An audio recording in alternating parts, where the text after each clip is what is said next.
ونعوذ بالله من شرور أنفسنا وسيئات أعمالنا من يهده الله فلا مضل له ومن يضلل فلا هادي له وأشهد أن لا إله إلا الله وحده لا شريك له وأشهد أن محمدًا عبد الله ورسوله يا أيها الذين آمنوا اتقوا الله حق تقاته ولا تموتن إلا وأنتم مسلمون يا أيها الناس اتقوا ربكم الذي خلقكم من نفس واحدة وخلق منها زوجها وبث منهما رجالا كثيرا ونساء واتقوا الله الذي تساءلون به والأرحام إن الله كان عليكم رقيبا يا أيها الذين آمنوا اتقوا الله وقولوا قولا سديدا يصلح لكم أعمالكم ويغفر لكم ذنوبكم ومن يطع الله ورسوله فقد فاز فوزا عظيما أما بعد فإن أصدق الحديث كتاب الله وخير الهدي هدي محمد صلى الله عليه وسلم وشر الأمور محدثاتها وكل محدثة بدعة وكل بدعة ضلالة وكل ضلالة في النار ثم أما بعد أيها المسلمون أوصيكم ونفسي بتقوى الله عز وجل فاتقوا الله يا عباد الله اتقوا الله في أنفسكم وأولادكم وأزواجكم وعشيرتكم اتقوا الله في علانكم وسركم وكونوا عباد الله الصادقين المتقين نسأل الله سبحانه أن يتقبل منا ومنكم ويجعلنا وإياكم من عباده المؤمنين المخلصين المتقين إنه ولي ذلك والقادر عليه عباد الله আল্লাহ সুবহানাহু ওয়া তাআলা এই বিশাল ভুবন সৃষ্টি করেছেন এবং দিয়েছেন তার ব্যবস্থাপনা। দুটো ব্যবস্থাপনা আমরা লক্ষ্য করছি। একটা হলো তার জাগতিক ব্যবস্থাপনা, যেগুলো মানুষের কর্মকাণ্ডের সাথে সম্পৃক্ত নয়। চন্দ্র, সূর্য, গ্রহ, নক্ষত্র বা পৃথিবীর আরও যে কর্মকাণ্ডগুলো আল্লাহর নির্দেশে পরিচালিত হয়, এগুলো হলো জাগতিক কর্মকাণ্ড। আল্লাহর দেয়া নির্দেশই সেখানে বাস্তবায়িত হয়। সূর্য কোন দিক থেকে উঠবে, কিভাবে ঘুরবে, ছায়াপথের সন্তরণ কিংবা গ্রহ নক্ষত্র ইত্যাদি, এগুলোর যে সঞ্চালন আল্লাহ সুবহানাহু ওয়া তাআলা নির্ধারণ করে দিয়েছেন। এই জগতের মধ্যে, ছোট্ট গ্লোবের মধ্যেও অনেক কিছুই আল্লাহর জাগতিক নিয়মের অধীন। অক্সিজেন, হাইড্রোজেন কিংবা উদ্ভিদ জগৎ কিংবা আরও অন্যান্য জগতের যা কিছু আল্লাহ নির্ধারণ করেছেন সেভাবে পরিচালিত হয়। আর দ্বিতীয় যে সিস্টেম তিনি দিয়েছেন সেটা হলো শরিয়া সিস্টেম, অর্থাৎ আল্লাহর কিছু আইনি বিধান, কিছু অনুশাসন যা তিনি পৃথিবীবাসীদের কল্যাণের জন্য দিয়েছেন। এ হলো শরঈ ব্যবস্থাপনা। একটা হলো জাগতিক ব্যবস্থাপনা আর একটা হলো শরঈ ব্যবস্থাপনা। দুটোই আল্লাহর পক্ষ থেকে এসেছেন। জাগতিক ব্যবস্থাপনা আল্লাহ দিয়েছেন এই জগৎকে ঠিক রাখার জন্যে, এবং তিনি বলেছেন তার ব্যবস্থাপনা এতটাই নিখুঁত, এখানে কোনো ত্রুটি পাবেন না। শরঈ ব্যবস্থাপনার ক্ষেত্রে মানুষকে তিনি অনেক স্বাধীনতা দিয়ে দিয়েছেন। মানুষ ইচ্ছে করলে আল্লাহর বিধান মেনে চলতে পারে, আবার ইচ্ছে করলে সে বিধানকে সে লঙ্ঘন করতে পারে। এটাই তার পরীক্ষা। আল্লাহ চান আমরা তার বিধানটা মেনে চলি, তার আনুগত্য করি, রাসূল সাল্লাল্লাহু আলাইহি সাল্লামের অনুসরণ করি এবং শরিয়ার যে অনুশাসন সেটা আমরা মেনে চলি। এই যে তিনি শরঈ ব্যবস্থাপনাটা দিলেন, এটাই শরিয়া। এর বাইরে আর কোনো শরিয়া নেই। ফলে আমার আপনার উচিত হচ্ছে যে জাগতিক বিধানের অধীনে আমরা নিখুঁতভাবে জীবনযাপন করছি, সে জাগতিক বিধানের মধ্যে থেকে শরিয়ার বিধানটাও মেনে চলা। জাগতিক বিধানের যে জায়গাগুলোতে আমাদের কাজের স্বাধীনতা আছে, সেই জায়গাগুলোতে শরিয়া কার্যকর। আপনার ব্যক্তিগত জীবন, বিবাহ শাদী, ব্যবসা বাণিজ্য, সমাজ, রাষ্ট্র পরিচালনা, সব জায়গায় আল্লাহর একটা নির্দেশ আছে, কোরআনের আলোচনা আছে, সুন্নাহর ইনস্ট্রাকশন বা নির্দেশনা আছে। আপনি আমি আল্লাহর জাগতিক আইন মানতে বাধ্য,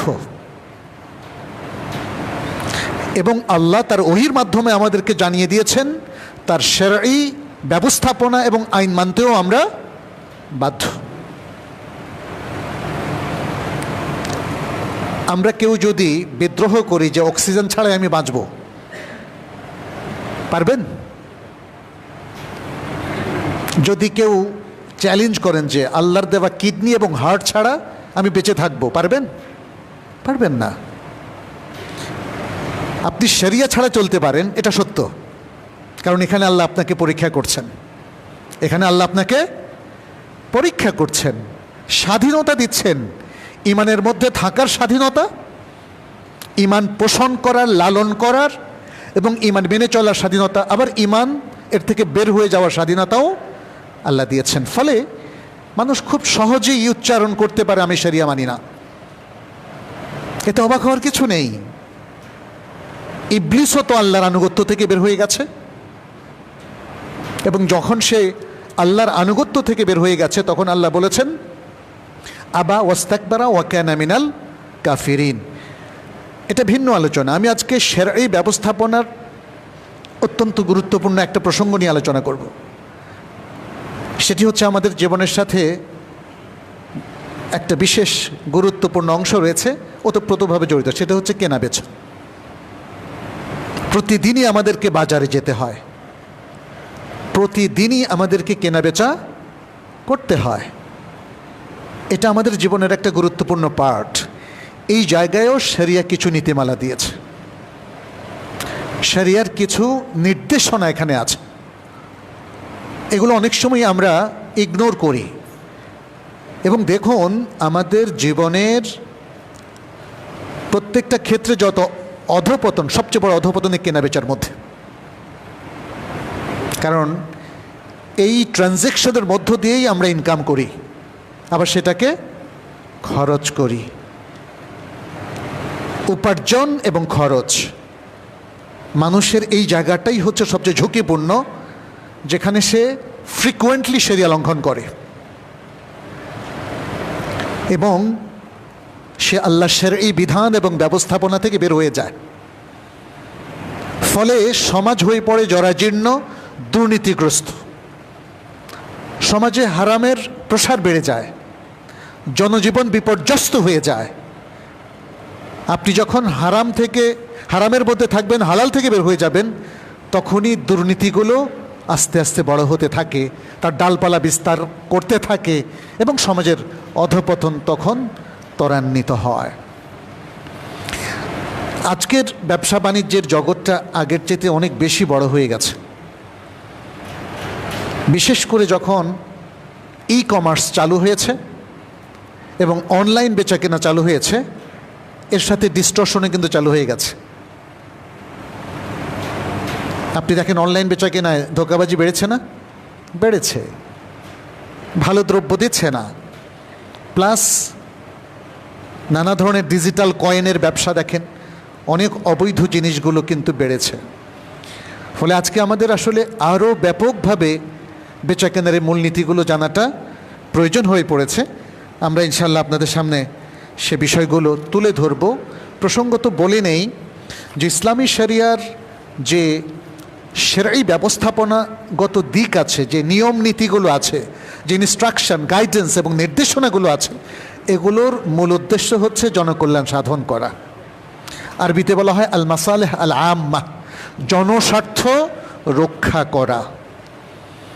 আল্লাহ ব্যক্তির স্বার্থের চাইতে জনগণের স্বার্থ এবং সামষ্টিক স্বার্থকে প্রাধান্য দিয়েছেন।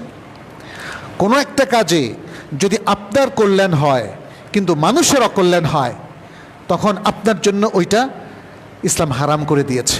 কারণ একক আপনার কল্যাণ দিয়ে সমাজ আগাতে পারবে না, সমাজ আগাতে পারবে সার্বিক এবং সর্বাত্মক কল্যাণের মধ্য দিয়ে। এজন্যে সমাজের গুটিকতেক মানুষ যদি আজকে হাজার হাজার কোটি টাকার মালিক হয়, বেশ কিছু ইন্ডাস্ট্রির মালিক হয়ে যায়, আর সমাজের অধিকাংশ মানুষ যদি দরিদ্র থেকে যায়, সে সমাজকে আগাতে পারবে?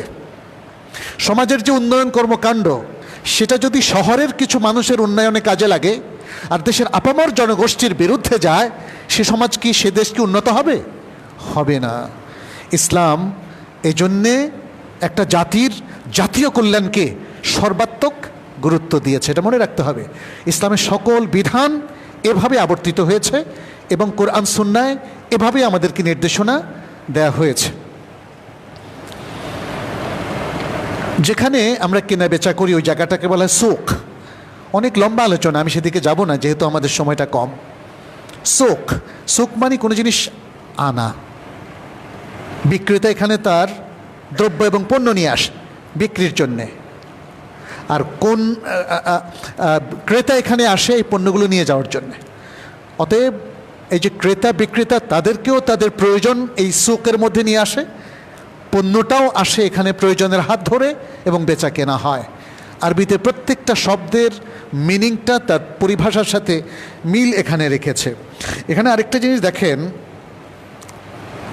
নবী সাল্লাল্লাহু আলাইহি সাল্লাম বাজারকে সবচেয়ে নিকৃষ্ট জায়গা হিসেবে উল্লেখ করেছেন।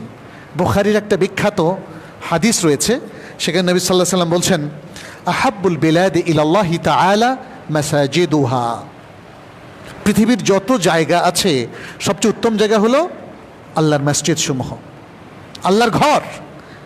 আর তারপরে কি বলছেন, ও আবগাদুল বিলাদি ইলাল্লাহি আসওয়াকুহা। আর পৃথিবীর সবচেয়ে নিকৃষ্ট জায়গাগুলো হলো তার বাজার। বাজার আপনি দেখেন না, যেখানেই বাজার বসেছে অধিকাংশ জায়গায় সেখানে নানা ধরনের খারাপ কিছুর আসরও বসেছে।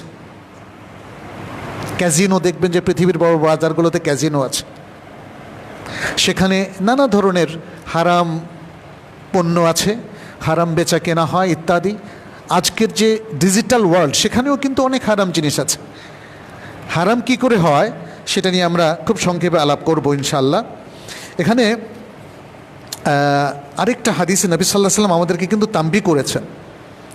তাম্বি করেছেন যে এই যে বাজার ব্যবস্থা আসবে, নানা ধরনের পণ্য আসবে, বেচা কেনার মাধ্যমে অনেক টাকার মালিক হওয়ার সুযোগ আসবে, সেখানে কিন্তু মারাত্মক একটা ঝুঁকি আছে সব মানুষের জন্যে। সেটা তিনি উল্লেখ করলেন বুখারীর একটা রেওয়ায়েতে। আগের বর্ণনাটাও বুখারীর বর্ণনা। আচ্ছা, এখানে নবী সাল্লাল্লাহু আলাইহি সাল্লাম অনেকটা মানুষকে সতর্ক করার জন্য কথাটা বললেন। কি বললেন? ইয়াতি আলান নাসি জামানুন লা ইউবালিল মারউ মা আখাযা মিনহু। মানুষের কাছে একটা যুগ আসবে যখন মানুষ কোন জায়গা থেকে কি নিল এটা নিয়ে আর পরোয়া করবে না। আমিনাল হালালে আম হারাম, সে কি হালাল থেকে নিল নাকি হারাম থেকে নিল, এটা নিয়ে তার মধ্যে আর কোনো চেতনা কাজ করবে না। এটা নবী সাল্লাল্লাহু আলাইহি সাল্লাম বললেন। এটা বলার উদ্দেশ্য হচ্ছে আগাম খবর দেওয়া। এটা কি ইসলাম আমাকে বলেছে যে ঠিক আছে যখন আসে তখন তুমি যেখান থেকে নাও, কাজ কোনো সমস্যা নেই, এটা কি বলেছে? বলেনি, বরং নানাভাবে তাম্বি করেছে যাতে আমরা হারামকে বর্জন করি, হালালের মাধ্যমেই নিজেদের প্রয়োজনটা সেরে নেই। আর নিজেদের জাগতিক যে ব্যবস্থাপনা আছে, আইনগত, বিধানগত, বাজার ব্যবস্থাপনা, সংসার ব্যবস্থাপনা, সমাজ ব্যবস্থাপনা, এগুলো যেন শরীয়তের মানদণ্ডে আমরা সাজিয়ে নেই। ইসলাম আমাদেরকে এজন্যে আমাদের মাসলাহাতগুলোকে কনসিডার করেছে, গণ্য করেছে। মাসলাহাত মানে আমাদের কল্যাণ। যত জায়গায় আমাদের কল্যাণ আছে ইসলাম সবগুলোকে ওকে করেছে। শুধু সেই কল্যাণগুলো ছাড়া আপনার ব্যক্তিগত যে কল্যাণ দেশ, জাতি, রাষ্ট্রের জন্য ক্ষতিকর, এটা একটা স্বতঃসিদ্ধ কথা। ব্যাপারটা এমন নয় যে ইসলাম একটা ধর্মীয় জিনিস বোঝা আপনার উপর চাপিয়ে দিয়েছে। খুবই যৌক্তিকভাবে আমাদের সবার সেই কল্যাণগুলোকে ইসলাম স্বীকৃতি দিয়েছে যেগুলো দেশ জাতির জন্য কল্যাণকর, এবং আমাদের ব্যক্তিগত সেই কল্যাণগুলোকে ইসলাম হারাম করে দিয়েছে যেগুলো আমার ব্যক্তিগত কিছু কল্যাণ হলেও এটা অন্যদের জন্য ক্ষতিকর, সমাজের জন্য ক্ষতিকর, রাষ্ট্রের জন্য ক্ষতিকর, মানবতার জন্যে ক্ষতিকর। তো এখন আমরা বেচা কেনার সাথে সম্পর্কিত কিছু শর্ত শারায়েত, কিছু নীতিমালা এবং কিছু আদব ও আহকাম নিয়ে আলোচনা করব ইনশাআল্লাহ। প্রথমত ইসলাম বেচাকেনাকে কিন্তু হালাল করেছে, যেহেতু এটা need of our life, essential of our life. আমাদের লাইফের যে কয়েকটা জরুরি জিনিস আছে তার মধ্যে বেচাকেনাটা হলো অন্যতম জরুরি জিনিস। এছাড়া তো আমাদের জীবন চলবে না। খাবার কিনতে না পারলে আপনি কি বেঁচে থাকতে পারবেন? বস্ত্র না থাকলে কি আপনি কি পরিধান করবেন? সম্পদ কিনতে না পারলে আপনার আবাস কি করে তৈরি হবে, তাই না?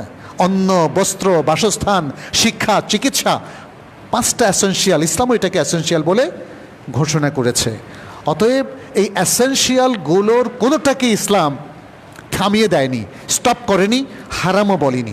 শুধু বলেছে এই অ্যাসেনশিয়ালগুলো পূর্ণ করতে হবে, এই চাহিদাগুলো পূর্ণ করতে হবে হালাল উপায়ে। ব্যাস একটা ইনস্ট্রাকশন এখানে। তাহলে শর্তগুলো আমরা উল্লেখ করি। প্রথম যে শর্ত বেচাকেনার ক্ষেত্রে, আমি আগে একটু দলিল দিই আপনাদেরকে, যেহেতু অনেকগুলো দলিল এখানে বেচাকেনার ক্ষেত্রে ইসলাম উল্লেখ করেছে। এর মধ্যে বলেছে ওয়া আহাল্লাল্লাহুল বাইআ ওয়া হাররামার রিবা, আল্লাহ তাআলা বেচাকেনাকে হালাল করেছেন। ট্রেডিং, সেই প্রাচীনকাল থেকে ট্রেডিংটা, বেচাকেনা চালু আছে। ইসলাম এসে এটাকে নিষেধ করে নাই, কিন্তু ইসলাম একটা জিনিসকে নিষেধ করেছে, সেটা হলো রিবা। রিবা নিয়ে একটু পরে কথা বলছি। তাহলে ট্রেডিংটা জায়েজ যেখানে পণ্য আছে, খেয়াল করতে হবে পণ্য। আর পণ্য না থাকলে টাকা দিয়ে যত প্রক্রিয়াই আপনি টাকা বানান না কেন, সেটা ইসলাম সমর্থন করে না। দ্বিতীয়, এটা হলো সূরা আল বাকারা 275 নম্বর আয়াত। সূরা নেসার 29 নম্বর আয়াতে আল্লাহ তাআলা বলছেন, ইয়া আইয়ুহাল্লাযীনা আমানু লা তাকুলু আমওয়ালাকুম বাইনাকুম বিল বাতিল, হে ঈমানদার লোকেরা, তোমরা তোমাদের নিজেদের মধ্যে বাতিল পন্থায় সম্পদ ভক্ষণ করো না, আত্মসাৎ করো না। ইল্লা আন তাকুনা তিজারাতান আন তারাদিম মিনকুম, তবে তোমাদের মধ্যকার ট্রানজ্যাকশনটা যদি তিজারত হয়, ট্রেডিং হয়, বিজনেস হয়, যেখানে পরস্পরের সম্মতি আছে, প্রথম পক্ষ দ্বিতীয় পক্ষের পূর্ণ সম্মতি আছে, তাহলে ভিন্ন কথা। তার মানে তাহলে সেটা জায়েজ। ওয়ালা তাকতুলু আনফুসাকুম ইন্নাল্লাহা কানা বিকুম রাহিমা। নবী সাল্লাল্লাহু আলাইহি ওয়াসাল্লাম বলেছেন, আতিয়াবুল কাসবি, সবচেয়ে পবিত্র উপার্জন কি? আমালুর রাজুলি বিয়াদিহি, ব্যক্তি তার হাতে কাজ করবে। ওয়া কুল্লু বাইইন মাবরুর, আর প্রত্যেক বিশুদ্ধ পুণ্যশীল বেচাকেনা, অর্থাৎ যে বেচাকেনার মধ্যে পুণ্য আছে, পাপ নাই, ধোঁকাবাজি নাই, রেবা নাই, সেটা হারাম নয়, শরিয়া লঙ্ঘন নাই, সেটা হলো এমন বেচাকেনা যেটাকে মাবরুর, মকবুল, accepted trading system in Islam, এটা হলো মাবরুর। আমরা জানি মাবরুর রাসূল সাল্লাল্লাহু আলাইহি ওয়াসাল্লাম আরেক জায়গায় ব্যবহার করেছেন হজের ক্ষেত্রে, আল হাজ্জুল মাবরুর লাইসা লাহু জাযাউন ইল্লাল জান্নাহ। মাবরুর এটা শরিয়াতে অ্যাকসেপ্টেড। যে সকল বেচাকেনা শরিয়াতে হারাম নয়, অ্যাকসেপ্টেড, গ্রহণযোগ্য, মকবুল, সেটা হলো পবিত্র ইনকাম। আর ইনকাম হলো হাতের ইনকাম। তাহলে এখানে কয়েকটা জিনিস কিন্তু ক্লিয়ার হয়ে গেছে। ইসলামে বেচাকেনাটা পণ্য নির্ভর হবে, টাকা দিয়ে টাকা বেচাকেনা এটা হবে না, কিংবা টাকা ধার দিয়ে তার উপরে টাকা ইনকাম করা এটা হবে না, কিংবা টাকা অদল বদল করতে গিয়ে একজনকে বেশি দিয়ে দেওয়া এটা হবে না। সবই রিবা বলে গণ্য হবে। এখানে মাঝখানে পণ্য থাকতেই হবে এবং সেটা বেচাকেনার পার্ট হতে হবে। টাকা দিয়ে আপনি কি কিনবেন? টাকা না পণ্য? পণ্য। আবার সেটাকে বিক্রি করে আপনি প্রফিটটা করবেন। আর আরেকটা হতে পারে, সেটা হচ্ছে আপনার কাজ, শ্রম। শ্রমটারও একটা বাজার মূল্য আছে, যে কারণে আপনারা সবাই চাকরি করে স্যালারি পান, এটা ইসলামে বৈধ। আপনি যদি শিক্ষা সেবা দেন, আপনি শিক্ষক। আপনি যদি প্রশাসন সেবা দেন, আপনি প্রশাসক। আপনি যদি নিরাপত্তা সেবা দেন, আপনি প্রহরী অথবা পুলিশ অথবা আর্মি। আপনি যদি সমাজ সেবা দেন, আপনি তাহলে সমাজসেবী। এভাবে নানা, আপনি চিকিৎসা সেবা দিলে আপনি চিকিৎসক, আপনি ইঞ্জিনিয়ারিং সেবা দিলে আপনি প্রকৌশলী। তাহলে এই সেবাগুলো দিয়ে টাকা ইনকাম করা যায়। আরেকটা জিনিস হতে পারে ইসলামে, সেটা হলো রেন্ট। আপনার সম্পদ আছে, যার মালিক আপনি, বিক্রি না করে আপনি এই সেবাটা রেন্ট দিলেন, এই জায়গাটা রেন্ট দিলেন, এই ফ্ল্যাটটা রেন্ট দিলেন, এই বাড়িটা রেন্ট দিলেন, এটাও আপনার বৈধ এবং পবিত্র বেচা কেনা। তাহলে ইসলাম জায়গাগুলো কিন্তু ক্লিয়ার করে দিয়েছে, ট্রানজ্যাকশনগুলোর এরিয়াটা ঠিক করে দিয়েছে। এগুলো ব্যাহত হলে শরিয়া লঙ্ঘন হয়ে যাবে। দ্বিতীয় যে শর্ত, না আমরা এরপরে শর্তের মধ্যে যাই। তাহলে প্রথম শর্তটা বেচা কেনার মধ্যে ক্রেতা এবং বিক্রেতার মধ্যে তাদের পারস্পরিক সম্মতি থাকতে হবে। আপনি জোর করে কিনে নিলেন, ভূমিদস্যুরা যেটা করে, এটা কিন্তু বৈধ হবে না। বাহ্যিকভাবে আপনি মালিক হয়ে গেলেন, এটা বৈধ হবে না। বেচা কেনার মধ্যে দুই পক্ষ সম্পূর্ণ স্বাধীনভাবে তাদের কনসেন্টটা লাগবে, যেটা একটু আগে আমরা বললাম, ইল্লা আন তাকুনা তিজারাতান আন তারাদিম মিনকুম, এটা সূরা নিসার 29 নম্বর আয়াত। আবু সাঈদ খুদরি রাদিয়াল্লাহু তাআলা আনহু থেকে একটা হাদিস বর্ণিত হয়েছে, ইবনে মাজাহ বর্ণনা করেছেন সহিহ সনদে। নবী সাল্লাল্লাহু আলাইহি সাল্লাম বলেছেন, ইন্নামাল বাইউ আন তারাদিন, বেচা কেনা হতে হবে পারস্পরিক সম্মতিতে। এক পক্ষ আরেক পক্ষের উপর জোর করলে হবে না। অনেক সময় দেখেন বিক্রেতাও জোর করে, ক্রেতাকে বলে আপনার এটা কিনতে হবে, বিক্রেতা যখন ক্ষমতাশীল হয়। আর অনেক সময় ক্রেতা ক্ষমতাশীল, সে বিক্রেতাকে বলেন আপনার কোনো অপশন নাই বাবা, এটা আমাকে দিতেই হবে। এইটা সত্যিকার বেচা কেনা হবে না। আচ্ছা, দ্বিতীয় শর্তটা হলো, যারা বেচা কেনা করবেন, কিনবেন অথবা বেচবেন, তারা এমন ব্যক্তি হতে হবে যার পক্ষ থেকে কেনা বেচা করা যায়। হয় তিনি নিজে মালিক, নিজের সম্পদ বিক্রি করছেন এবং তিনি বুঝবান একজন ব্যক্তি। অনেক সময় ছোট নাবালক ছেলে যদি বাবার সম্পত্তি বিক্রি করে হবে না। কিংবা যে মানসিক রোগী, সে বুঝেই না তার নিজের কল্যাণ, তাহলে তাদেরকে স্টপ করাতে হবে। তাহলে শরিয়ার কিছু শর্ত আছে, আপনি কেনেন আর বেচেন, আপনাকে তার যোগ্য হতে হবে। আরেকজনের সম্পত্তি কি, আরেকজনের জমি কি আমরা বিক্রি করতে পারি না। ফলে নানা ধরনের শর্ত এখানে দেখতে পাচ্ছেন শরিয়া দিয়েছে। আপনি তাসাররুফ করার যেই সম্পত্তিতে অধিকার রাখেন না, ওর বেচা কেনা আপনার পক্ষ থেকে জায়েজ হবে না। তৃতীয় যে শর্ত, সেটি হচ্ছে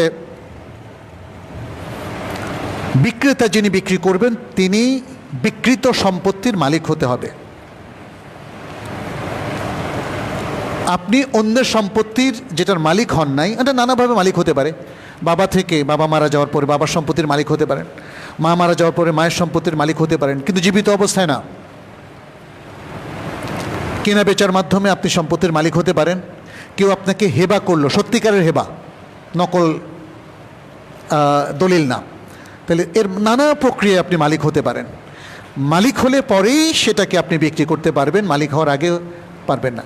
কল্পনায় আপনি কোনো জিনিসের মালিক হয়েছেন, কল্পনায় বা স্বপ্নে, সেটাও বিক্রি করা যাবে না, কারণ প্রকৃত জিনিসের মালিক আপনি হন নাই। অথবা বললেন যে এই যে আকাশে একটা বড় পাখি উড়ে গেল, এটা আপনার কাছে বিক্রি করলাম, এটাও হবে না। আচ্ছা, চতুর্থ যে শর্ত, সেটি হচ্ছে যে জিনিসটা বিক্রি করবেন সেই জিনিসটা মুবাহ হতে হবে, হালাল হতে হবে।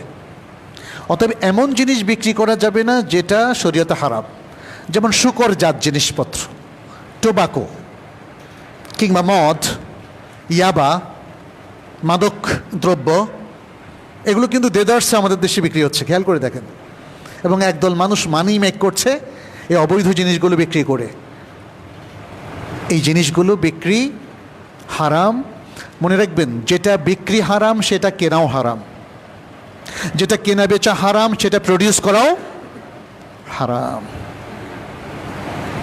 অতএব এই জিনিসগুলো আমাদেরকে একটু খেয়াল রাখতে হবে। খুব সংক্ষেপে আমি যাচ্ছি। পঞ্চম যে শর্ত, সেটি হচ্ছে যেই জিনিসটা আপনি বিক্রি করবেন, ধরে নিলাম আপনি মালিক, কিন্তু এটা আপনার দখলে নাই, এটা আপনি তাকে কবজ করার মতো অবস্থায় সমর্পণ করতে পারবেন না, তাহলে এই জিনিসটাও বিক্রি করা যাবে না।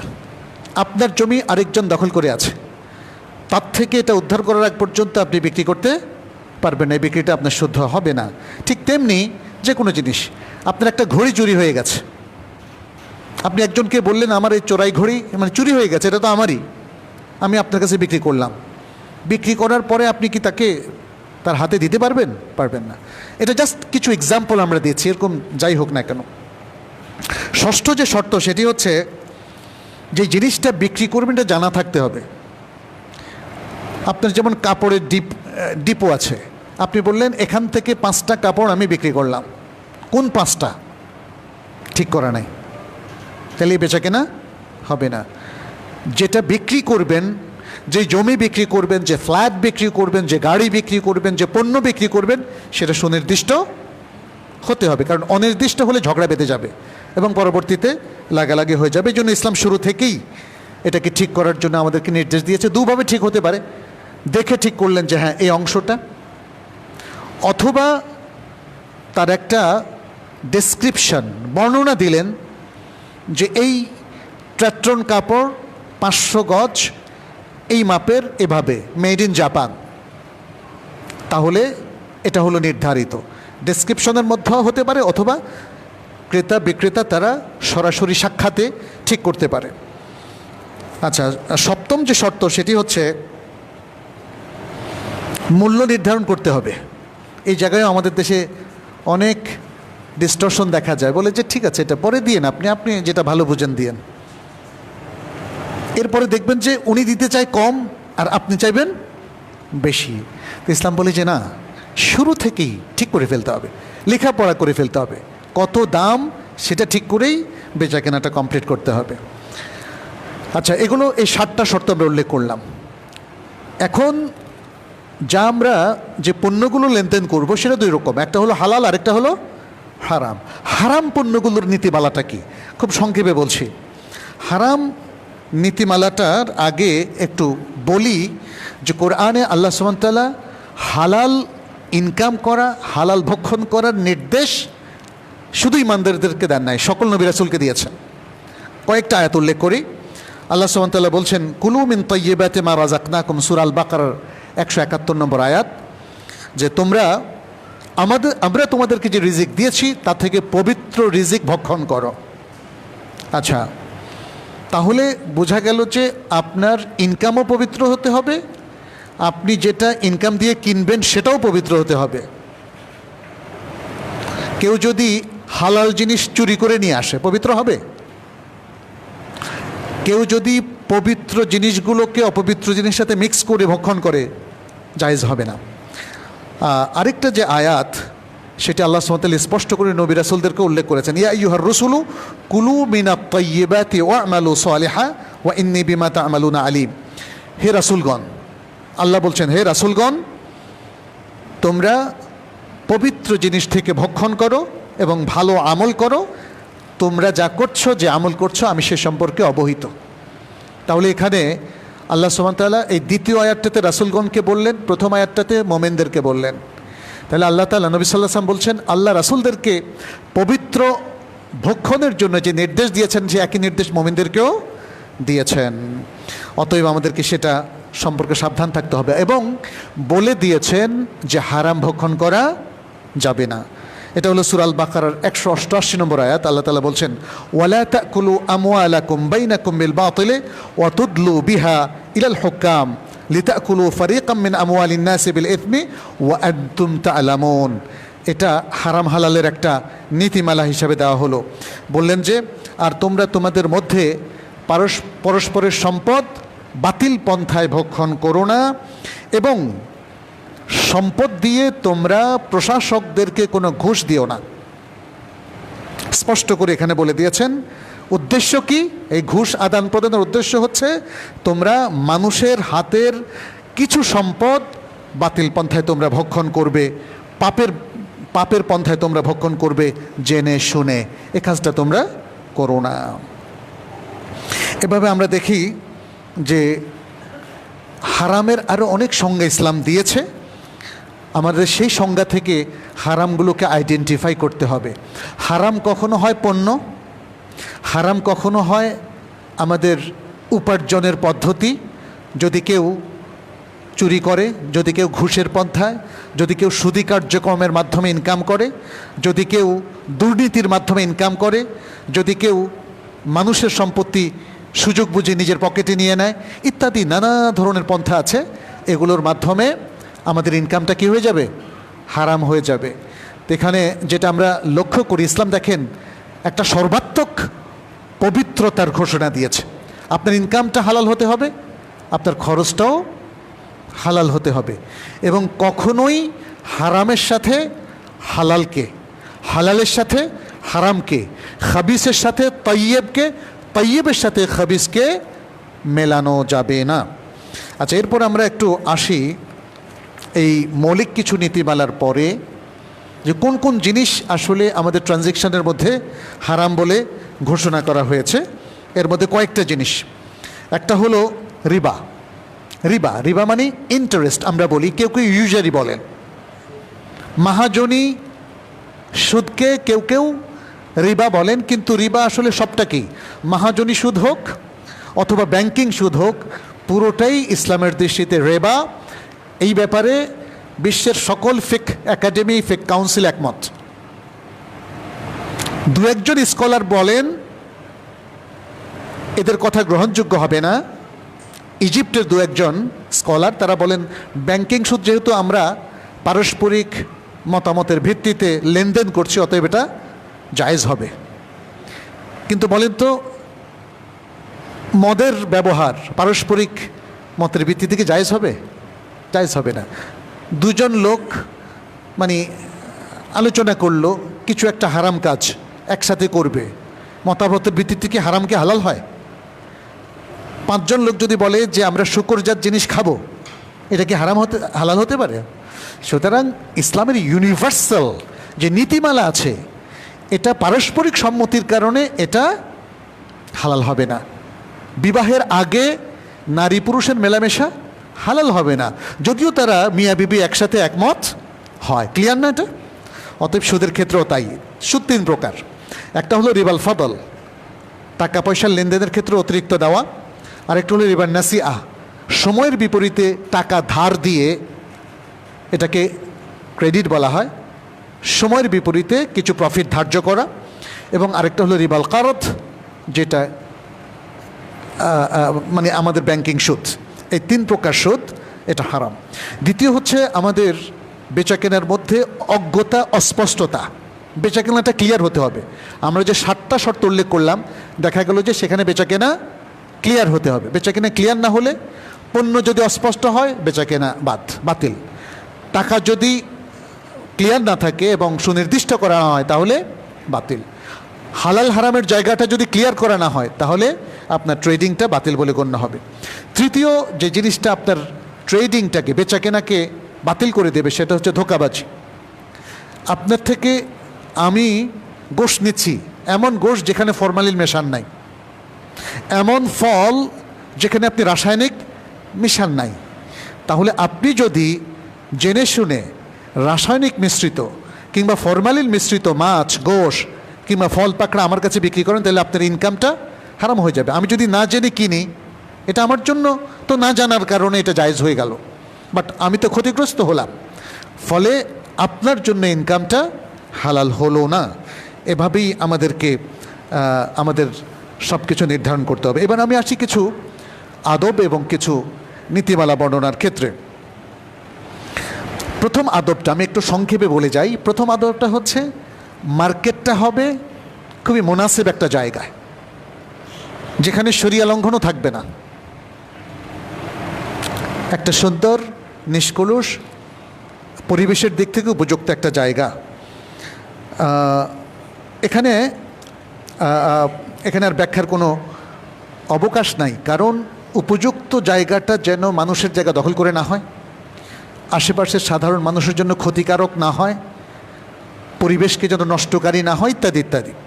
দ্বিতীয়ত হচ্ছে মার্কেট মনিটরিং, যেখানে হারাম কোনো কিছুর প্র্যাকটিস হচ্ছে কি না, এই মনিটরিংটা করতে হবে। কারণ এটা তো মুসলিম সমাজ, কেউ না কেউ এখানে অথরিটি আছে, তাদের দায়িত্ব এর মধ্যে এটা পড়ে। আর আমার আপনার দায়িত্বের মধ্যেও পড়ে, যখনই আমরা দেখব শরিয়া লঙ্ঘন হচ্ছে, আমরা অথরিটিকে জানাবো। নবী সাল্লাল্লাহু আলাইহি সাল্লাম, তিনি প্রশাসক ছিলেন মদিনা সমাজের, তিনি কিন্তু মার্কেট মনিটরিং করতেন। তিনি মাঝে মাঝে নিজে, দেখেন, মদিনা স্টেটের প্রধান হওয়ার পরেও মার্কেটে বের হতেন এবং মানুষের পণ্যগুলোকে পরীক্ষা করতেন, কখনো কখনো হাত ঢুকিয়ে দিতেন পণ্যগুলো ঠিক আছে কিনা। একবার এক বিক্রেতার, তিনি ছোট ছোট পাত্রে খেজুর রেখেছিলেন, নবী সাল্লাল্লাহু আলাইহি ওয়াসাল্লাম হাত ঢুকিয়ে দিলেন। এটা বুখারীর হাদিস। দেখলেন যে উপরে খুব সুন্দর বড় বড় শুকনা খেজুর আর নিচের সব ভিজা পচা খেজুর। বললেন যে তুমি এটা কেন করলা? বলছি আসলে আমার দোষ নাই, এটা এইভাবেই আকাশ থেকে যে খেজুরগুলো এসছে আমি সেগুলোকে এইভাবে সাজায় রাখছি। নবী সাল্লাল্লাহু আলাইহি ওয়াসাল্লাম বললেন, না, তোমার এই সাজানোটার মধ্যে প্রতারণা আছে।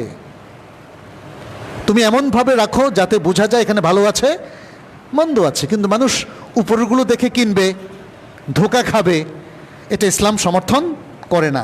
দেখেন তিনি বললেন আফালা জাআলতাহু ফাওকা তাআম, তাহলে এই খেজুরগুলো তুমি উপরে রাখলা না কেন?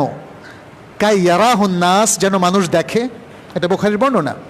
তারপর তিনি বললেন সে ঐতিহাসিক উক্তি, এটা বেচাকেনার মধ্যে মনে রাখবেন যারা আপনারা উদ্যোক্তা আছেন, ক্রেতা আছেন, বিশেষ করে বিক্রেতা, তাদের এটা মনে রাখতে হবে। নবী সাল্লাল্লাহু আলাইহি ওয়াসাল্লাম এই হাদিসের মধ্যে বললেন তার ঐতিহাসিক উক্তি, মান গাশশানা ফালাইসা মিন্না, মান গাশশানা ফালাইসা মিন্না, যে ব্যক্তি আমাদেরকে প্রতারণা করলো সে আমাদের অন্তর্ভুক্ত নয়। নবী সাল্লাল্লাহু আলাইহি ওয়াসাল্লাম দল থেকে বের করে দিলেন তাকে। দেখেন তাহলে আজকে আমাদের ব্যবসায়ীরা তারা উম্মতের অন্তর্ভুক্ত কিনা তারা একটু ভেবে দেখতে পারে। আর যদি তারা অন্তর্ভুক্ত হতে চান তাহলে নবী সাল্লাল্লাহু আলাইহি ওয়াসাল্লামের ইনস্ট্রাকশনগুলো মেনে ব্যবসা করতে হবে। ওমর ইবনুল খাত্তাব রাদিয়াল্লাহু তাআলা আনহু থেকে ইমাম বাগাবী তার শারহ সুন্নাহর মধ্যে একটা বর্ণনা করেন। তিনি বলেছেন ওমর ইবনুল খাত্তাব দেখেন আমিরুল মুমিনিন, মুসলিম উম্মার দ্বিতীয় খলিফা, খলিফাদের মধ্যে মনে হয় সবচেয়ে প্রভাবশালী, অর্ধ পৃথিবীর খলিফা তাকে বলা হতো। তিনিও বাজার মনিটরিং করতেন এবং তিনি বলতেন কি, লা ইয়াবি' ফি সুকিনা ইল্লা মান তাফাক্কাহা ফিদ্দীন, আমাদের এই বাজারের মধ্যে কেউ বেচাকেনা করতে পারবে না সেই ব্যক্তি ছাড়া যে বেচাকেনার শরঈ নিয়ম কানুনগুলো জানে, অর্থাৎ শরীয়তের ব্যবস্থাপনা যে মেনটেন করে সে ছাড়া নবডি ইজ অ্যালাউড, আর কাউকে এখানে বেচাকেনা করতে দেওয়া হবে না। নিয়ম হচ্ছে মুসলিম সমাজে শরিয়ার দিকগুলো ঠিকমতো মেনটেন হচ্ছে কিনা এর জন্য একটা লাজনা কমিটি থাকা। আজকে অনেক জায়গায় কমিটি আছে কিন্তু কমিটিগুলো ফর শো, এটা একটা প্রবলেম ক্রিয়েট করছে। ব্যবসায়ীরা সিরিয়াসলি চান না শরিয়া মেনটেন করতে। পাশ্চাত্যের ব্যবসায়িক নীতিমালা আমাদের উপর প্রভাব ফেলছে, ফলে আমাদের মধ্যে একটা অধপতন, ডিস্টরশন দেখা দিয়েছে। এখন কোনোটাই আমরা ঠিকমতো মেনটেন করতে পারছি না। আমাদেরকে মনে রাখতে হবে সব কিছুর আগে আমরা মুসলিম, আল্লাহর কাছে আমাদেরকে যেতে হবে। অতএব শরিয়া মেনটেন না করে যদি আপনি বেচাকেনাটা করেন তাহলে আপনার ইনকামটা হারাম হচ্ছে এবং আপনাকে এর জন্য আল্লাহর কাছে জবাবদিহি করতে হবে। এবারে আমি কিছু নীতিমালা বিক্রেতার জন্য, কিছু নীতিমালা ক্রেতার জন্য উল্লেখ করছি। বিক্রেতার জন্য কিছু নীতিমালা ইসলাম বলেছে, আপনারা যারা বিক্রয় করবেন এই বিক্রয়ের মধ্যে দিয়ে আপনি হালাল ইনকামে নিয়াত করবেন, তাহলে আপনার বিক্রয়টা কিন্তু ইবাদতে পরিণত হবে।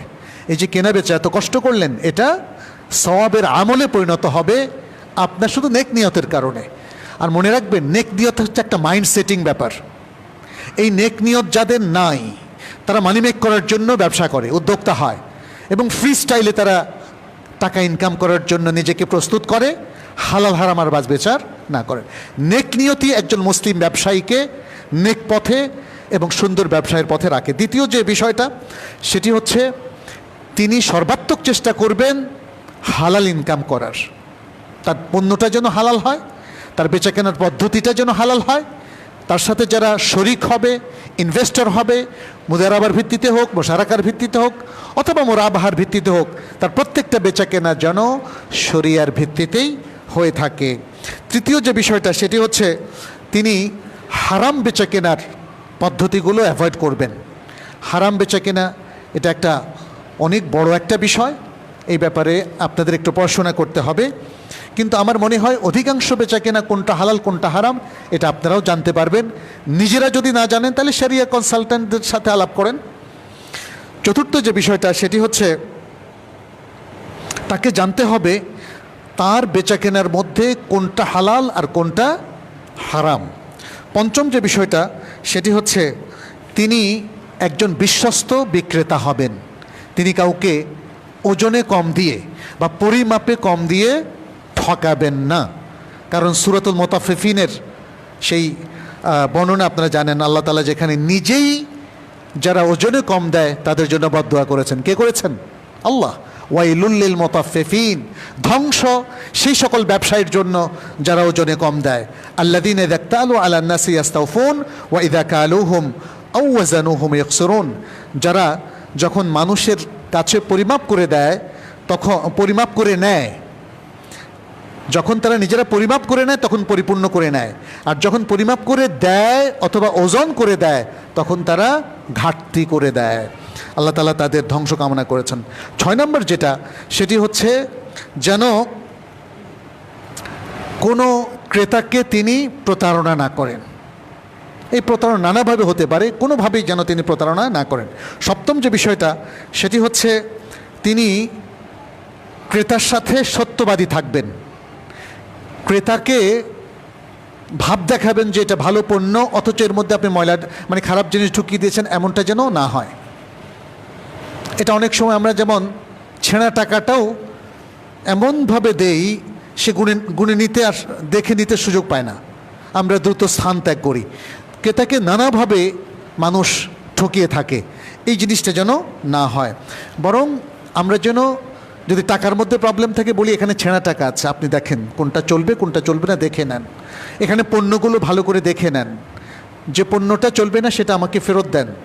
পাশ্চাত্যে কিন্তু আপনারা দেখবেন যে তাদের অনেক খারাপ কিছু থাকলেও এই জায়গাগুলো ভালো আছে। এমনকি তারা বলে যে 1 মাস ব্যবহার করেন, যদি অপছন্দ হয় তারপরেও ফেরত দেন। কিন্তু আমাদের এখানে কি হয়? 8ম যে বিষয়টা, সেটি হচ্ছে মিথ্যা কসম করা যাবে না। আল ইয়ামিন আল কাযিবা। এখানে একটা বিখ্যাত হাদিস আছে, নবী সাল্লাল্লাহু আলাইহি সাল্লাম বলেছেন, আল হালিফু মুনাফিকাতুন লিসসিলআতি মুমহিকাতুন লিল বারাকা। এটা কোনো বর্ণনা একটু মানে শব্দের ভিন্নতা আছে, বলেছেন আল হালিফু অথবা আল ইয়ামিন আল কাযিবাতু, এটাও এসছে মানফাকাতুন লিসসিলআতি ওয়া মামহাকাতুন লিল বারাকা। অর্থাৎ মিথ্যা কসম করে যদি কেউ তার পণ্যের বিক্রয় বাড়ায়, তাহলে এটা তার বারাকাত কমায়। সুতরাং মিথ্যা কসম করা যাবে না, বরং বেশি বেশি কসম এটাও করা যাবে না। 9ম যে বিষয়টা, আচ্ছা, সেটি হচ্ছে এমন কোনো পণ্য বিক্রি করা যাবে না যেটার মধ্যে ক্ষতি আছে। বাহ্যিকভাবে সেটা হয়তো হালাল, কিন্তু সেটা ক্ষতিকর, সে ক্ষতিকর জিনিসটা দেওয়া যাবে না। এটা হতে পারে যেমন এক্সপায়ার হয়ে গেছে, বোতলজাত খাবার বা জুস, অথবা যে কোনো তরি তরকারি যেটা ক্যানের মধ্যে বিক্রি করা হয়, তার একটা ডেট থাকে, ডেট চলে যাওয়ার পরে, কিংবা ওষুধের ক্ষেত্রে। এটা বাংলাদেশে ডিজাস্টার। অনেক খারাপ ব্যবসায়ীরা এমন পণ্য তারা সংগ্রহ করে যে পণ্যের মধ্যে দেখা যাচ্ছে যে সময় এক্সপায়ার হয়ে গেছে, আবার সে নিজে, তার চেয়ে ভয়ঙ্কর কি, সে আবার নতুন করে লেখে। যে পণ্য এক্সপায়ার হয়ে গেছে তার মধ্যে ডেট নতুন করে লেখে। সম্পূর্ণ ইনকাম হারাম হবে এবং এটা খুবই ক্ষতিকর। 10 নম্বর যেটা, সেটি হচ্ছে সালাতের সময় বেচা কেনা। এটা বাংলাদেশে কিন্তু আম হয়ে গেছে, তাই না? সালাতের সময় বেচা কেনা এটা হারাম। সূরাতুল জুমআ 9 নম্বর আয়াতে আল্লাহ তাআলা বলছেন, ইয়া আইয়ুহাল্লাযীনা আমানু ইযা নুদিয়া লিস-সালাতি মিন ইয়াউমিল জুমআতি ফাসআউ ইলা যিকরিল্লাহ ওয়া যারুল বাই'। হে ঈমানদার লোকেরা, যখন জুমআর দিন সালাতের জন্য আহ্বান করা হয়, তখন তোমরা আল্লাহর যিকির তথা সালাতের দিকে ধাবিত হও এবং বেচা কেনা পরিত্যাগ করো। যালিকুম খায়রুল লাকুম ইন কুনতুম তা'লামুন। এটা তোমরা যদি জেনে থাকো তাহলে তোমাদের জন্য অতি উত্তম। 11 নম্বর যেটা হলো, সেটা হলো আপনি বেচাকেনা করেছেন, অনেক টাকার মালিক হয়েছেন, এখন কি দিতে হবে? জাকাত। জাকাত দিতে হবে। 12 নম্বর হলো যে বেচা কেনার ক্ষেত্রেও দেখেন শালীনতাটা দরকার। বাজার যেন অশালীন জায়গায় পরিণত না হয়। আপনার দোকানে মেয়েরা যেন সম্মানিত হয় এবং তাদের জন্য যদি আলাদা জায়গা থাকে যেখানে তারা তাদের ইজ্জত সম্ভ্রম রক্ষা করে বেচাকেনা করতে পারবে। এই জিনিসটা এখন সচরাচর কেউ মাথায় রাখে না।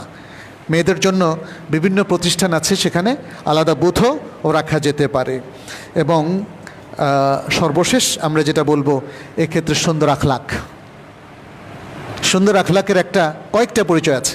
বেচাকেনার ক্ষেত্রে একটু ছাড় দেওয়া, একটু কম প্রফিট করা, বিশেষ করে নিত্য প্রয়োজনীয় জিনিসগুলোর ক্ষেত্রে অনেক কম প্রফিট করা, যাতে মানুষের জীবনটা সুরক্ষিত থাকে। বেচাকেনার ক্ষেত্রে সাধারণত বিক্রেতা ঠকাতে চায়, কিন্তু ইসলাম বলেছে সামহের কথা। এখানে অনেকগুলো হাদিস আছে, যেমন নবী সাল্লাল্লাহু আলাইহি ওয়াসাল্লাম বুখারীর হাদিসে এসেছে, তিনি বলেছেন রাহামাল্লাহু রাজুলান সামহান ইযা বাআ ওয়া ইযা ইশতারা। আল্লাহ তাআলা রহম করুন সেই ব্যক্তিকে যে যখন বিক্রি করে উদার থাকে এবং যখন কেনে তখন উদার থাকে। উলামায়ে কেরামের অর্থ বলছেন বিক্রেতা যেন খুব কম মূল্যে অথবা খুবই অল্প লাভে দেয়, এ হলো সামহ। আর ক্রেতা যেন বেশি মূল্যে কেনে, কারণ বিক্রেতা সবসময় চায় অনেক বেশি লাভ করতে, 100 গুণ 200 গুণ 500 গুণ। আর ক্রেতা চায় বিক্রেতা যে দাম দিয়ে কিনেছে তার থেকে আরও কমে কিনতে। কিন্তু ইসলাম বলল যে না, আপনি বিক্রেতা কম দামে বিক্রি করুন আর আপনি ক্রেতা বেশি দামে কিনুন। কখনো যদি আপনি বেশি দামে কিনেন, আপনি ভাববেন না যে আপনি ঠকেছেন, আপনার ভাইকেই তো দিয়েছেন, একজন মানুষকেই তো দিয়েছেন, তাই না? দেখেন, পজিটিভ মেন্টালিটি আপনাকে একটা রিলিফও দেবে এবং আপনাকে ওই চেতনাটা দিবে যে আপনি আসলে লস করেন নাই। কিন্তু এখন দুই তরফেই কিন্তু আমরা একজন আরেকজনকে ঠকানোর চিন্তা করি, ফলে একজন আরেকজনকে ঠকাতে পারলে আমরা মনে করি যে কি আমি লাভ করেছি। একজনকে ঠকালে আপনি খুব খুশি, আপনি লাভ করেছেন, বাট এটা ইসলামী আখলাক না। এই বিষয়ে আমাদেরকে সাবধান থাকতে হবে। ক্রেতাদের জন্য 2-3টা পয়েন্ট বলে আমি শেষ করে দেই। ক্রেতাদের জন্য একইভাবে তাদেরকেও এমন বাজারে যেতে হবে, এমন জায়গা থেকে কিনতে হবে যেখানে শরিয়া লঙ্ঘন নাই। মুনাসিব একটা জায়গা, মুনাসিব একটা দোকান। যেই দোকানে চোরাই মাল বিক্রি হয় সেখানে যাবেন না। ওদের সাথে ট্রানজ্যাকশন করবেন না যারা শরিয়ার ভিত্তিতে ট্রানজ্যাকশন করে না। আপনারা MLM বিজনেসের কথা শুনেছেন, তাই না? এটা কমপ্লিটলি হারাম ট্রানজ্যাকশন। আপনারা এখন অনেকেই স্বর্ণ বেচা কেনা করেন ইন্টারনেটে, এটাও হারাম ট্রানজ্যাকশন। মনে রাখবেন, এই ট্রানজ্যাকশনগুলো তারা অনেক সময় বলে যে আমি তো বেচা কেনার ভিত্তিতে আপনাকে প্রফিট দিচ্ছি। না, এইভাবে হবে না। আপনি কি কোনো স্কলারের সাথে, কোনো আলেমের সাথে যোগাযোগ করেছেন? অতএব আপনি যখন ক্রেতা হন অথবা ইনভেস্টর হন অথবা আপনি যখন কারোর সাথে পার্টনারশিপে বিজনেস করতে যাবেন, আপনাকে বিষয়গুলো মনে রাখতে হবে। আপনি কোনো হারাম সম্পদ কিনবেন না, আপনাকে সবসময় হালালের মধ্যেই থাকতে হবে। এবং আপনি আপনার যে বিক্রেতা তার সাথে সুন্দর আচরণ করবেন, তাকেও ঠকানোর চিন্তা করবেন না। তাকে যেমন হয়তো আপনি তাকে 1 লাখ টাকা দেবেন, 500 টাকা কম দিয়ে চলে আসলেন, দ্রুত চলে আসলেন, জায়গা ত্যাগ করলেন, অথবা ছেঁড়া নকল নোট দিলেন। এই ট্রানজ্যাকশনগুলো শিকার আমরাও হয়েছে, এটা যেন না হয়। এবং যেটা বললাম উদারতা, সামহান ইদা বাআ, রাসূল সাল্লাল্লাহু আলাইহি ওয়াসাল্লাম যে কথাটি বলেছেন আমরা সেভাবেই ক্রেতা থাকার সময়ও আমরা যেন আমাদের ভদ্রতা, আমাদের বিনয় এবং বিক্রেতা যেন না ঠকে সেটাও আমরা লক্ষ্য করি। এর মধ্য দিয়ে সমাজে সম্প্রীতি বাড়বে। যে বিক্রেতা ক্রেতাকে জিতিয়ে দিতে চায় আর যে ক্রেতা বিক্রেতাকে জিতিয়ে দিতে চায়, বলেন তো কি চমৎকার একটা সমাজ, একটা চমৎকার বাজার তৈরি হতে পারে। আর উল্টো হবে, যে বিক্রেতা ক্রেতাকে ঠকিয়ে দিতে চায়, যে ক্রেতা বিক্রেতাকে ঠকিয়ে দিতে চায়, তাহলে বাজারের মধ্যে একটা অসম প্রতিযোগিতা হবে, যেটা আমাদের জন্য অত্যন্ত ক্ষতিকর হবে, আমাদের সম্প্রীতি নষ্ট করবে এবং আমরা একে অপরের বিরুদ্ধে সবসময় কাজ করে যাব। সেটা হতে দেওয়া যায় না। প্রিয় ভাইয়েরা, আসুন কেনাবেচার ক্ষেত্রে আমরা শরিয়ারের চমৎকার ব্যবস্থাপনাটা একটু ফলো করি, আমাদের সমাজকে আরও উন্নয়নমুখী করি। ইসলামী এই শরঈ ব্যবস্থাপনার একটা প্রধান বিষয় হচ্ছে এটা একটা প্রোডাক্টিভ বাজারে পরিণত হবে এবং বেচাকেনাটা উভয় পক্ষে প্রোডাক্টিভ হবে। আল্লাহ যেন আমাদের সেভাবে প্রোডাক্টিভ বেচাকেনার তৌফিক দান করেন, বারাকা দান করেন এবং আমাদের সব কিছুতে তিনি প্রাচুর্য দান করেন, সে কামনা করছি। আকুলু কাউলি হাযা ওয়া আস্তাগফিরুল্লাহ লি ওয়া লাকুম ওয়া লিসাইরিল মুসলিমিন ফাস্তাগফিরুহু ইন্নাহু হুয়াল গফুর।